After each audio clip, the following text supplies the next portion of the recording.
Hey everyone, Dr. Vince Leone here from SPC, and today I want to talk about 3 costly mistakes that chiropractors make when choosing a Google advertising agency. So now I say Google specifically because not a lot of agencies are utilizing this platform, which is crazy because these are people that are actually searching for our service. So everyone's using Facebook.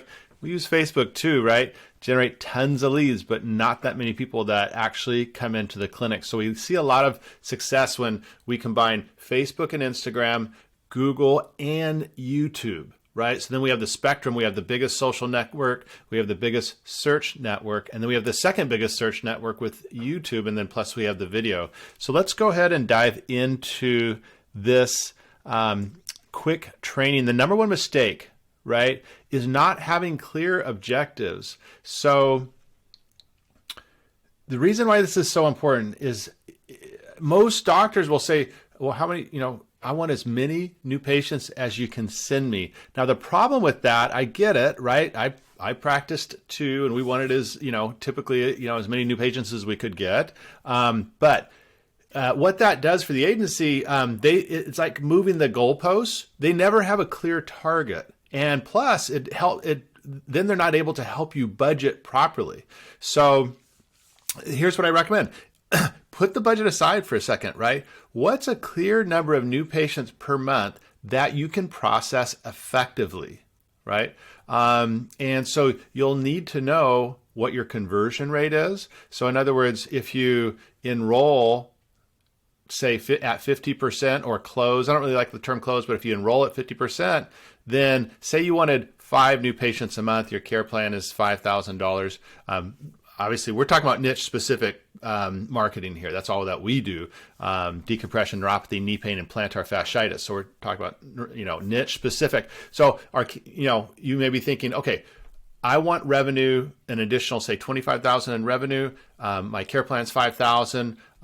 So that's 5 new patients, and I enroll at about 50%. So I need 10 consultations. So this then helps the agency if they, are kind of astute on this. That okay, well, we know, like, say that we convert at, a 5%, right? So in other words, we get 100 leads and 5 people start. Now, I'm not saying that is what the ratio is. I'm using easy numbers, right? So, but you can. It helps them budget, right? Because they'll know, well, okay, if the doctor converts at 50% and we can get 10% of all of our leads into the office, then we'll know that we need 100 leads. So if we normally get a lead around $20, which again, just using easy numbers here, $20 to get 100 leads. So that would be $2,000, right? 100 times $20. That's $2,000 in ad spend. And that should get you, in this scenario, 5 new patients. I'm not saying that is. What we typically see in terms of a cost per new patient start, or what we just call a CPA, is anywhere, depending on the city, the size of the city and the competition, anywhere from 100 up to 500. So if you said, well, I want 5 new patients, and in this scenario, say we're just picking in the middle, $300 per new patient start, and you want 5, well, then that would be a budget of $1,500. So it's really important to have clear objectives, have clear metrics, so that you can work with your agency and, have a better understanding of how marketing works. So in other words, if your leads slow down and you're not, having as many new patients, you say, well, what is the cost per lead? Oh, it went up to like $45. Isn't our target, weren't we hitting $20 before? Yeah, we were. Well, what can we do to change that? Well, actually, if you could send me, more creatives, change the headline, different pictures. There's ways. I mean, you will get ad fatigue, right, on all platforms. So you need to continually monitor, optimize, and refresh. I mean, we have a Google and YouTube specialist. We have a Facebook and Instagram specialist. That's all they do all day long, is just monitor campaigns and optimize. So that's mistake number 1, not having clear objectives. And we'll take a quick case study here. Dr. Mike James, he's been, with us for about a year and a half. Great doctor in Ohio, focused on decompression, and we're actually just adding knee pain now. But so, when he came in, he's wanted more decompression patients. Well, he wasn't sure what budget he needed, and he didn't know his enrollment rate. So what we did is worked on some of those fundamentals in our mastermind program. So what we did for him is like, okay, you have a successful chiropractic practice. How much do you want to add with decompression? So we determined what that number was. We figured out, okay, so, you've been treating decompression, and we figured out, okay, we had this many consultations and this many people moved into care. So now we know his enrollment rate, and then we backed into a budget. For him, it was about a 300 CPA. And so then we knew, hey, if we want to generate 4 to 6 new additional decompression starts per month, we needed a $1,500 ad spend. So that's what we did, and that's what we do, and he's been very successful. So mistake number 2, choosing agency on price alone. This is a concern because right now on Facebook, there's like a race to the bottom. It's always like, we'll guarantee this and da da da da da. Companies, when you start to see stuff like that, it's a little bit concerning because it's like a race to the bottom. They're trying to do everything that they can, and to be totally honest with you, there's regulation coming on this, and so that it will limit what agencies can offer out there. Because even though it sounds really good, in other words, if they guarantee that, and then you waste 3 months of your time and it didn't come back, is it that helpful that it was guaranteed? No. I think what you want to do is find an agency that has experience, that has a fair market price for their services, but delivers results. Do they specialize in your type of patient? Or is this just an agency that does, chiropractic and, weight loss? They just do everything, right? Versus do they specifically specialize in these niche patients? They know how to write ads that are targeted for a patient that has neuropathy. And they've heard things like, I can't deal with my feet. I just want to cut them off. I've heard those things. I don't put them in ads because that would be egregious. But when you've sat knee to knee with patients for years and you've heard these stories with hundreds, if not thousands of patients, what makes them tick. But I always write all the ads myself, but we like to lead with value and respect so that patients feel like they're being heard, not like they're being sold. So a cheap monthly agency may be just money down the drain. So case study number 2, Dr. Radican, he's been with multiple agencies. That's a very nice, large, successful clinic in Memphis, Tennessee, and was tired. He knew the value of paid online marketing, but he was just cycling through agencies because they weren't consistent enough for him. He was 1 month it was great, 1 month it was down. He recognized the value of a doctor at the helm, and now very consistent lead flow, about 100 leads a month on a $2,500 ad spend. So, and he, getting about 5 to 7 new patients a week. So, doing quite well.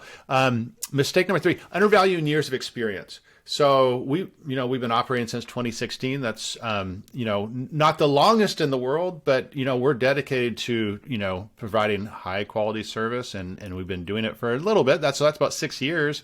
That's not nothing. Most businesses don't last 5 years, right? Those are the statistics. 80% of businesses go out of business. We've grown every year. We've doubled in the last 2 years. So, I don't say that to brag, just I am proud of it, but I just say that because we are working really hard to provide very high level of service for our clients. But when you are in the game long enough, you get a lot of data, and that data from all the marketing dollars that you're spending, it gives you information of how to optimize campaigns, how to test things, how to find things that are working, how to utilize all that data that, say, Facebook's been gathering, right? So the longer a client is with us, the more information that Facebook and the Google and the YouTube algorithms have to find people like the ones that have been successfully enrolling into your care plan, and then your account just gets better. It gets better with age. It's like a fine wine. It literally gets better with age. Now, do you have to be the squeaky wheel to get attention? In big agencies, when they have tons of clients, it's a volume game, right? And so they don't really have the time to be super, pay a ton of attention to every campaign. But if you're the squeaky wheel and you're like continuing to reach out to them and say, hey, this isn't working, or this, that, they will pay attention to your account in most cases. We limit the number of our clients because we don't want them to have to be a squeaky wheel. We want to come to them with, hey, we're seeing a little bit of ad fatigue here. We need this, that, or the other. Sending monthly reports, connecting with the office on a monthly basis to see what is happening on their end. How many new patients have you generated? How many consults? All this type of stuff, because then that helps us, again, monitor and optimize the campaign. But if you it's not that fun to have to be a squeaky wheel. I mean, you're paying them every single month. You'd feel like, well, I feel like they should be delivering great service. That would be my thought. So, and are they able to guide you with realistic expectations? Sometimes agencies can be a little gun shy of saying, hey, doc, you need to spend more. This is an auction, right? All these platforms, they're an auction. So if you're not spending enough, you may just be flushing money down the drain because you're not competitive enough. You're not outbidding the other, people that are competing against you, right? So got to be really cognizant of that. So another case study here, Dr. Kyle Pankinen, he's been with me since 2020, since the beginning of the pandemic. He was only referral based, had a nice successful practice. Wasn't meeting his goals though, right? Like he wanted to really increase significantly, and he really wanted more niche patients. And he offers all the niches: decompression, neuropathy, knee pain, plantar fasciitis. So he recognized that years of experience delivering niche patients versus just chiro patients. And again, he offers 4 niches, and then he's adding functional medicine. So he's getting about 3 to 5 new niche patient starts per week, right? And that's, primarily cash. And by the way, he lives in a very small town of like 800 people. Now, Dr. Simmons, this is really interesting because he started in May of 2020, only doing $7,000 a month in revenue. The caveat there is he bought a practice, right? So this was a new start for him. Bought a practice, no decompression experience. We focused on protocol, price point, marketing, and enrollment because, we have a training side and we have a marketing side. So we have an agency, and then we also have our advisory. So, October 2020, 25K in revenue. September 21, about a year later, doubled revenue to 55K. And then October 2022, 76K in revenue. So this stuff works. And our last case study, national knee pain franchise. They're very private, so we're not going to talk about their name. But their December stats alone. The only reason I show you this slide is because, again, when you have big budgets, and you're managing about $100,000 a month in ad spend, you just learn a lot. And so, anyways, that company is doing quite well with that. So. Recap, not having clear objectives. These are the 3 costly mistakes: not having clear objectives, choosing an agency on price alone, and then undervaluing the years of experience. Now, here's some questions that I would highly recommend when you're interviewing agencies. Ask them, hey, what is your anticipated cost per lead for this particular niche? What percentage of leads should I expect to turn into consultations? How long have you been operating? How many clients do you have? And how much ad spend do you manage per month? So this is Dr. Radican. Hey, working with Dr. Vince has actually truly been one of the best decisions I've had in practice or made in practice in the last 5 or 6 years. It's kind of nice to hear. Dr. James, Dr. Vince at Profit Niche has been a blessing. He's in the advisory and the agency side. Through coaching, I've learned how to leverage technology and staff to work smarter or harder. Really cool about Dr. James is, he just revised his whole office. Just, he's going all in on niches. He's doubled his practice, and, he did a total facelift, like changed the name because the old name is Holistic Family Chiropractic. It's there on his shirt, but it's kind of covered by that graphic. But the point being is, he rebranded to reflect, what his practice is like now. Dr. Kyle Pankinen, right? The most personal, most organized professional coach I've worked with, just had the highest month of collections at 96,000. So again, awesome guy, and now actually a very good friend. So what to do now? Hey, if any of this is of interest to you, I hope it's just been valuable to you, right? So that you don't, you can just optimize your current relationship, or you can continue to interview. But if you want to have a conversation, just send an email to my team at support@drvinceleone.com, and we will find a time to jump on the call with either myself or our marketing coordinator. So that's it for this training. If you could like the video, subscribe if you're not already subscribing, and hey, leave a comment or a question. Would love to interact and answer any questions that you have. That's it for this one. Take care. I'm Dr. Vince with SPC. Bye-bye.